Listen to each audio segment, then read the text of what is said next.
I want you to picture this for a moment. You have this passion that you love about so much, and now you want to share it with the world. But you're not too sure how you can do that.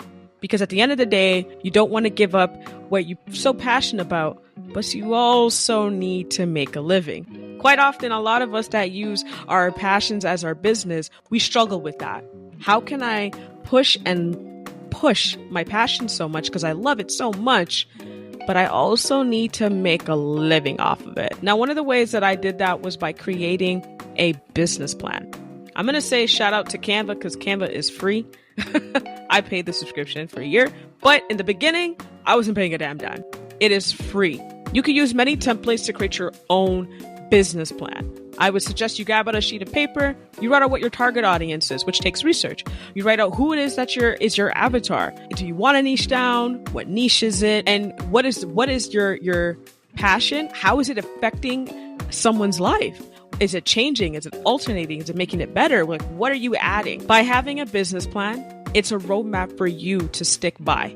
But at the same time, don't forget to update that roadmap, aka your business plan, on a regular basis. Another key and free, because I love free, ways that you can also help build your business. But please understand the topic I'm talking about, which is social media next. Although it is free, I love it. I need you to understand something. Do not allow the numbers game to take you away from your passion, because it can happen very, very easily. I'm going to break down. I want you to create a scenario for you. Let's say, for example, you're just starting to post and you're already saying you're looking at someone who's seasoned, who's been doing it for many, many years. And your first thought process is, my post sucks. That's all you're thinking in your brain. I want you to think about it this way. Anytime you are posting any type of information to change or alter or help somebody in any way, shape, or being on the good old social web, ask yourself this: am I posting this to benefit myself primarily just for money gain? Or am I posting it to possibly help somebody right now at this very moment? Is this message going to maybe take someone and fill their cup? Sometimes we automatically will look at a post we get 5 likes and we're like feeling so hard on ourselves, like as if we're a failure. But we take away from those 5 people that were so grateful for you showing up today and posting your content. Don't let the number game completely swing you away from your mission at hand. In fact, I forgot to add, in your business plan, which your mission statement should be there, always keep your mission statement on hand, whether it's on a Post-it note, on your wallpaper, on your computer or your phone, because sometimes we'll have some days that will pull us away from that mission, or try to in many ways. It will try, like, so something will knock us down during our process of building our business. But when you go back to your mission statement, that is your why. Just like how you were trying to figure out your purpose in many ways, and you figured out, oh, this is the passion, I can monetize off of this. You have to remember your mission statement. Why are you doing it?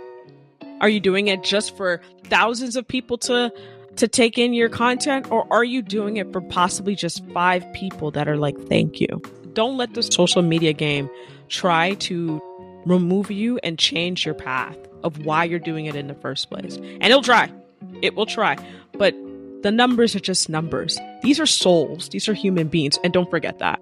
Now let's talk about online again. You could create a website, but I say create a free website. Okay. Use WordPress, anything you could use for free. Okay. Until you start seeing a ton of profit, use free. Free 99 is your friend. Free 99 is your homie. All right. Use free as much as you can. And if you don't need a website at the moment, and you're just building one platform at a time, that's cool as well. Now let's talk about price point. So let's say you set a price and you're not getting any sales. Your first thought process is, I'm going to cut my sales down. Typically, that's what we all think. Oh, I'm going to cut down the price. I've even done it.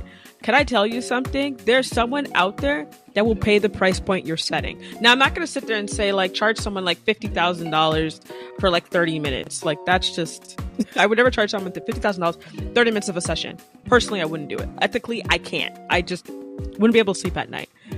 But if I had to take different steps for that client. Let's say, for example, if I had to fly out somewhere, then yeah, the price point would go up. If you needed sessions for 3 months and I had to fly out to go see you and we would have to do it while you're working or whatever, yeah, the price point would go up because I'm uprooting myself, right? But never downplay the price just because it is your passion. You still have a living that we have to take care of. The passion, the living. We still have to take care of our day-to-day. We still take care of ourselves.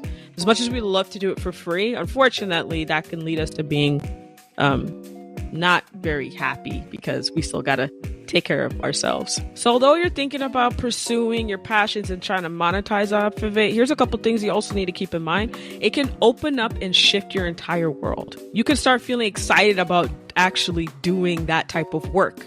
Now, it is obviously going to be hard work because you're doing independently, but then when you start realizing the financial gain of you working at your own pace, you working for yourself, that makes it far more enjoyable than you think. Now, I also want to add in one thing before I wrap up. You could also work a 9-to-5 while working on your passions. In fact, I suggest it until your passions basically would cover the cost of what you were making at your 9-to-5. It cover the amount that you would be making. I would never suggest you quit any job unless there's some type of situation happening. But I would never suggest you quit your job until your passion starts taking care of your other expenses that you have. Just because at this day and age, it's not a fear thing. It's definitely not a fear thing, but it's more of a practical thinking. But it also will fuel you to work harder on your passion so that can happen.